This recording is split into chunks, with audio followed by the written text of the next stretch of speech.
Good morning, my name is Caitlin Green, and this is going to be my vlog over the Chapter 10 Textbook Problems. As you can see, there's a blank copy on the screen. However, I will be reading all of my notes and how I got my answers from my marked up copy here. And Chapter 10 is a little bit long, so I may or may not need to make two parts, but we'll just kind of see how it goes. So let's go and begin. Number 1 is saying that in an experiment on the effects of labeled task difficulty on persistence, 27 subjects were randomly and equally assigned to 3 conditions, so 9 people in each group. The E condition was easy, the A condition was average difficulty, and the H condition was hard. And a little plot twist, the problem was actually just completely unsolvable, and they just measured the responses in time of how hard the subject worked or how long he persisted in the problem. And so then it asked us to test the null hypothesis of mu E is equal to mu A, which is equal to mu H, with an alpha of 0.05. So some stuff I did on the side to make my problem solving a little bit easier. I found the sum of x values and the sum of x squared values for E, A, and H. And I went and I put those values into 3 different equations before I went to make a source table, as you can see here. So first I found the sum of squares total, which was equal to 236.02. I then found the sum of squares group, which was 73.34. And then to find the sum of squares within group, I just took the sum of squares total minus the sum of squares group. So 236.02 minus 73.34 to get 162.74. I then needed to take all of my values and put them into a source table, and I'll just read them by row. On the G row, I got sum of squares of 73.34, degrees of freedom to be 2, the MS value to be 36.67, and the F value to be 36, or we'll get to that later because we have to combine the 2 values. And then the within group, I got 162.74 for the sum of squares, degrees of freedom to be 24, MS value to be 6.78. And so I took the group and divided it by the within to find the F value. So it was 36.67 divided by 6.78 to get an F max calculated value of 5.41. And so I took and set up my hypothesis testing, and like I said, the null hypothesis is mu E equal to mu A, which is equal to mu H. And so, of course, the alternative would just be mu E is not equal to mu A, which is not equal to mu H. We have an alpha value of 0.05, and we found that our F calculated value was 5.41 when the degrees of freedom were 2 and 24. So to find the F critical value, we just go to table E, and we found that the F critical value was 3.40. And so our decision was to reject HO and accept H1. And to put that in English, we'll have to do a pairwise comparison first, which is number 2. And it says if HO was rejected, which it was, do a pairwise test of the 3 means at alpha equals 0.05. And so I found the NG value to be 9.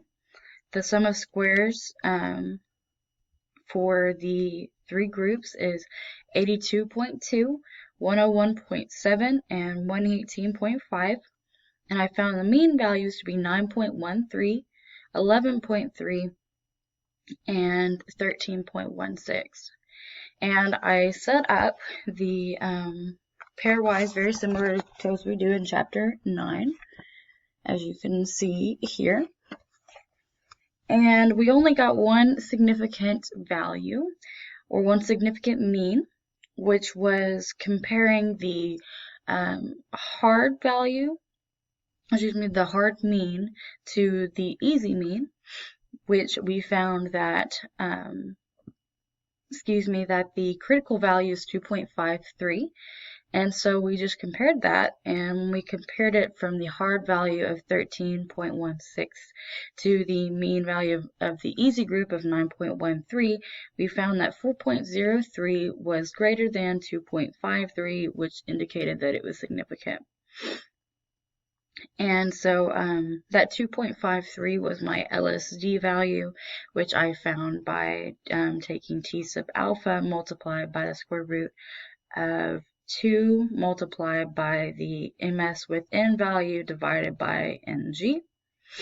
And that's how I got 2.53, because I just put in my values as such. 2.064 multiplied by the square root of 2 times 6.78 divided by 9. And since we found that that one value was significant, that is the only value that was significant, so our English would be that the hard condition produced significantly longer times than the easy condition did in terms of mean times. Let's go on to number 3. It says, using the two different methods, determine the percentage of variability and the persistence scores due to labeled difficulty. So the two different methods, I can't pronounce what it looks, but we basically have the n squared and then the w with the little caret top, and the first regards the sample value and the second regards the population value. And I'll go ahead and show you my equations that I wrote out here, just so you can see what I'm talking about. But to find the sample value, we took the sum of squares group divided by sum of squares total multiplied by 100 to get a value of 31.01%. And then to find the population value, it is pretty much the same setup from the get-go, however there's a bit more. So we took the sum of squares group, and we have to subtract it from degrees of freedom in the group value, multiplied by MSW, and we're going to divide that all by the sum of squares total plus the MSW value and multiply it by 100. So basically it looks like 73.34 minus 2 times 6.78 divided by 236.08 plus 6.78 multiplied by 100, which is a mouthful, to get a value of 24.62%. So we're definitely going to need probably 2 videos, so it's okay. For the data obtained in problem 1, calculate the SW, or the sum of squares within directly, and compare your answer with the value obtained by the sum of squares T minus the sum of squares B.